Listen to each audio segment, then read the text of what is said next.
제38편 다윗의 기념하는 시.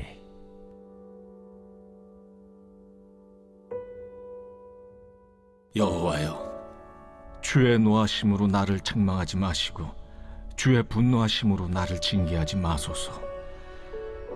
주의 화살이 나를 찌르고 주의 손이 나를 심히 누르시나이다. 주의 진노로 말미암아 내 살에 성한 곳이 없사오며 나의 죄로 말미암아 내 뼈에 평안함이 없나이다. 내 죄악이 내 머리에 넘쳐서 무거운 짐 같으니 내가 감당할 수 없나이다. 내 상처가 썩어 악취가 나오니 내가 우매한 까닭이로소이다. 내가 아프고 심히 구부러졌으며 종일토록 슬픔 중에 다니나이다. 내 허리에 열기가 가득하고 내 살에 성한 곳이 없나이다. 내가 피곤하고 심히 상하였으며 마음이 불안하여 신음하나이다. 주여, 나의 모든 소원이 주 앞에 있사오며 나의 탄식이 주 앞에 감추이지 아니하나이다. 내 심장이 뛰고 내 기력이 쇠하여 내 눈의 빛도 나를 떠났나이다. 내가 사랑하는 자와 내 친구들이 내 상처를 멀리하고 내 친척들도 멀리 섰나이다. 내 생명을 찾는 자가 올무를 놓고 나를 해하려는 자가 괴악한 일을 말하여 종일토록 음모를 꾸미오나 나는 못 듣는 자같이 듣지 아니하고 말 못하는 자같이 입을 열지 아니하오니 나는 듣지 못하는 자 같아서 내 입에는 반박할 말이 없나이다. 여호와여, 내가 주를 바랐사오니 내 주 하나님이 내게 응답하시리이다. 내가 말하기를 두렵건대 그들이 나 때문에 기뻐하며 내가 실족할 때 나를 향하여 스스로 교만할까 하였나이다. 내가 넘어지게 되었고 나의 근심이 항상 내 앞에 있사오니 내 죄악을 아뢰고 내 죄를 슬퍼함이니이다. 내 원수가 활발하며 강하고 부당하게 나를 미워하는 자가 많으며 또 악으로 선을 대신하는 자들이 내가 선을 따른다는 것 때문에 나를 대적하나이다. 여호와여, 나를 버리지 마소서. 나의 하나님이여, 나를 멀리하지 마소서. 속히 나를 도우소서. 주 나의 구원이시여.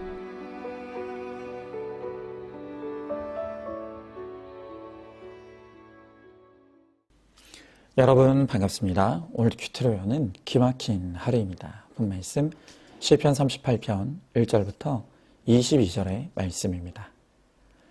자, 오늘 시편 38편은 다윗의 시죠. 오늘 말씀을 통해 성령의 음성에 우리가 함께 귀를 기울이시기 바랍니다. 자, 먼저 첫 번째로 평생 내 죄를 기념해야 합니다. 자, 오늘 1절 2절 말씀에 여호와여, 주의 노하심으로 나를 책망하지 마시고 주의 분노하심으로 나를 징계하지 마소서.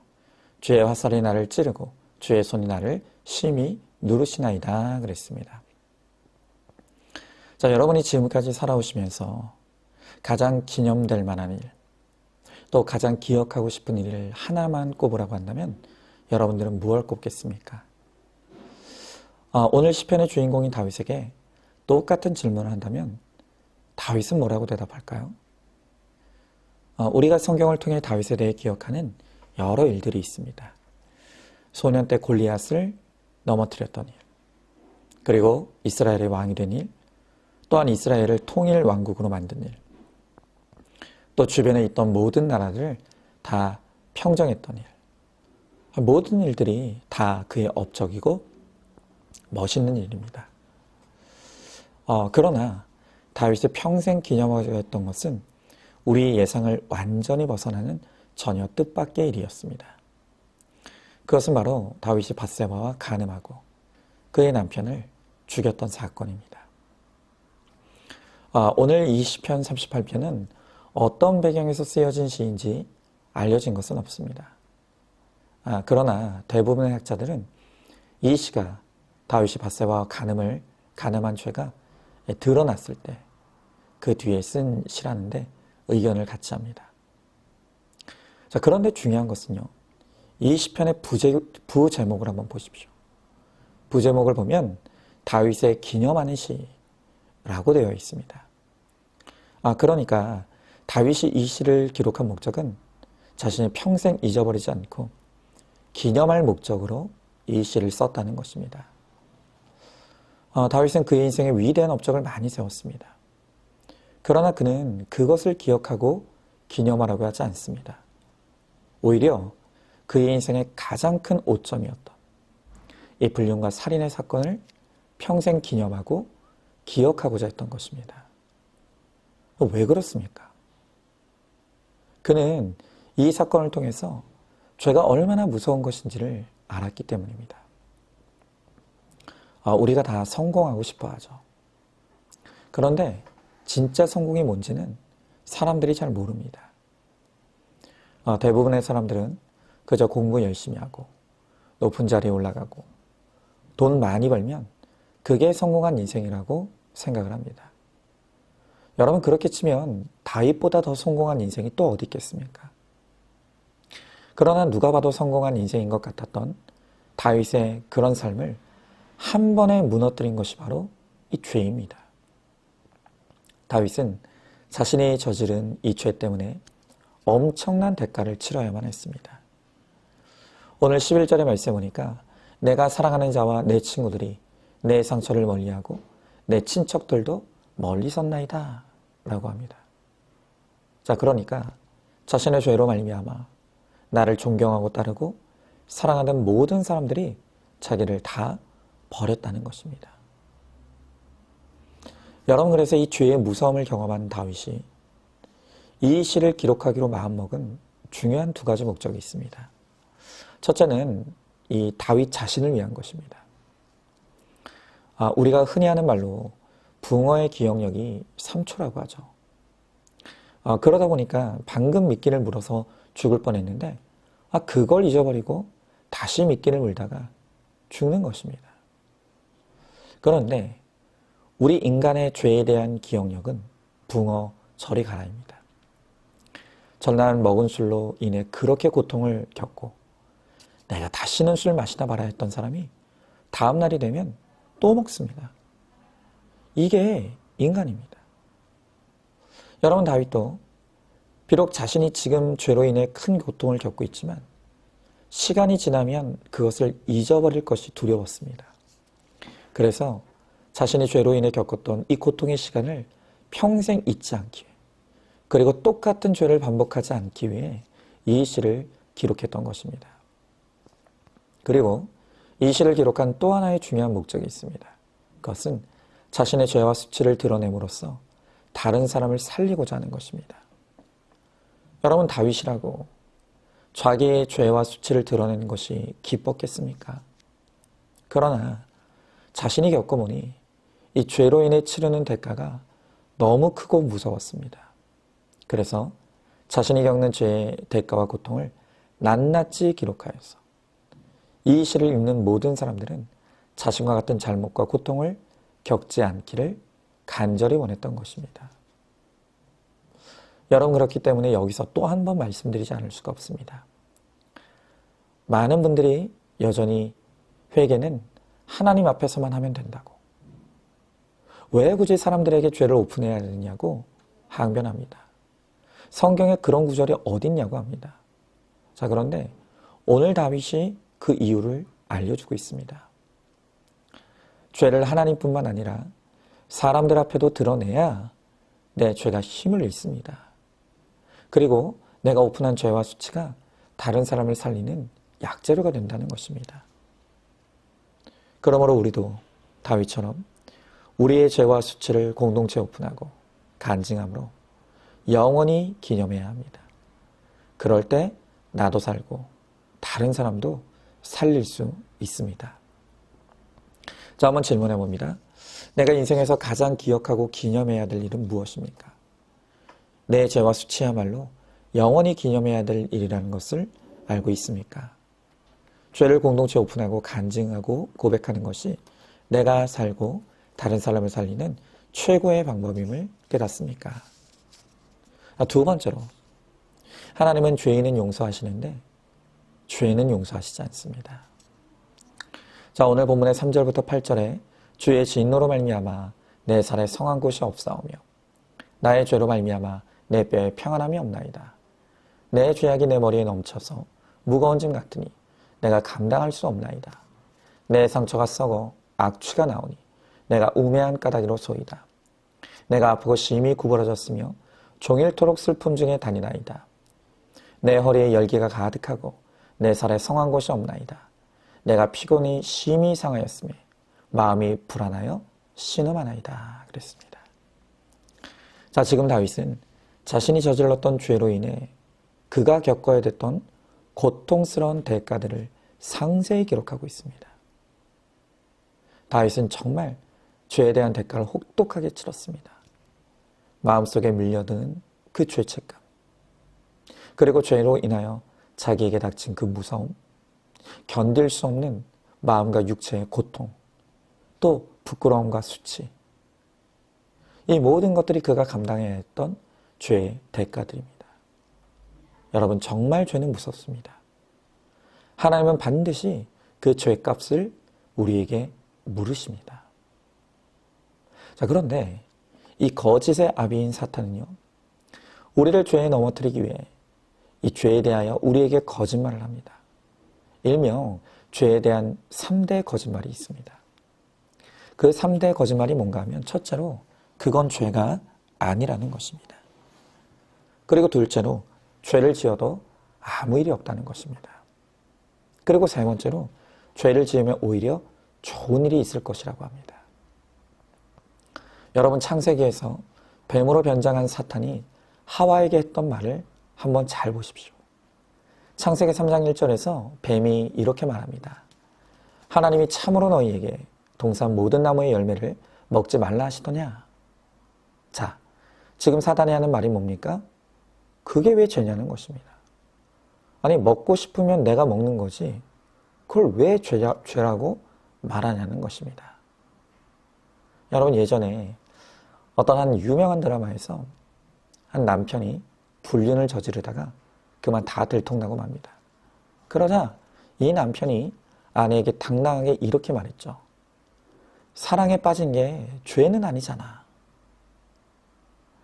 여러분, 이 남자가 하는 일은 사랑이 아닙니다. 죄입니다. 그런데 내가 사랑하고 싶어서 사랑하는 게 그게 왜 죄냐고 합니다.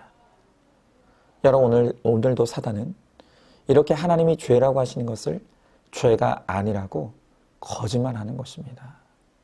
자, 또 사탄이 뭐라고 합니까? 다시 창세기 3장 4절에서 뱀이 이렇게 말합니다. 여자에게 이르되 너희가 결코 죽지 아니하리라. 죄를 지어도 아무 일 없으니까 안심하고 죄를 지으라는 것입니다. 여러분, 그렇지 않습니다. 하나님은 다른 사람은 몰라도 하나님의 자녀가 죄를 짓고 사는 것 절대로 그냥 두고 보지 않으십니다. 죄인은 용서하시지만 죄를 절대로 용서하시지 않는 것입니다. 하나님은 반드시 우리가 죄와 결별하고 끊어지도록 죄에 대한 혹독한 대가와 징계를 치르게 하십니다. 바로 그것을 다윗이 경험한 거 아닙니까? 다윗은 죄로 말미암아 거의 모든 것을 잃어버렸다고 해도 과언이 아닙니다. 그러나 그가 혹독한 대가를 치른 덕분에 죄가 끊어지고 구원을 얻게 되었습니다. 그렇기에 하나님 안에서 하나님이 주시는 죄의 징계는 은혜이고 축복이라고 할 수 있습니다. 자, 그리고 또 사탄이 뭐라고 거짓말합니까? 다시 창세기 3장 5절의 말씀에 너희가 그것을 먹는 날에는 너희 눈이 밝아져 하나님과 같이 되어 선악을 알 줄 하나님이 아심이라 그랬습니다. 자, 사탄은 우리를 죄 가운데로 유혹할 때 이 죄를 지으면 좋은 것이 있을 것이라고 유혹합니다. 네가 눈 한번 딱 감고 그 일을 하면 돈 벌 수 있어. 그 사람과 관계 맺으면 쾌락이 있을 거야. 또 거짓말하면 모든 일이 잘 될 거야. 이렇게 죄의 대가로 좋은 일이 있을 것이라고 거짓말하는 것입니다. 여러분, 그러나 성경은 분명히 말씀하시기를 죄의 삭은 사망이라고 했습니다. 잠시 오는 유익보다 더 큰 고통이 반드시 따라온다는 것입니다. 여러분, 그러니 사단의 거짓말을 믿지 마십시오. 하나님은 반드시 죄에 대한 혹독한 대가를 치르게 하십니다. 자, 한번 질문해 봅니다. 죄에 대한 마귀의 3대 거짓말. 그건 죄가 아니야? 죄를 지어도 아무 일 없을 거야? 죄를 지으면 오히려 좋은 일이 있을 거야 중 나는 어떤 거짓말에 속아 넘어갔습니까?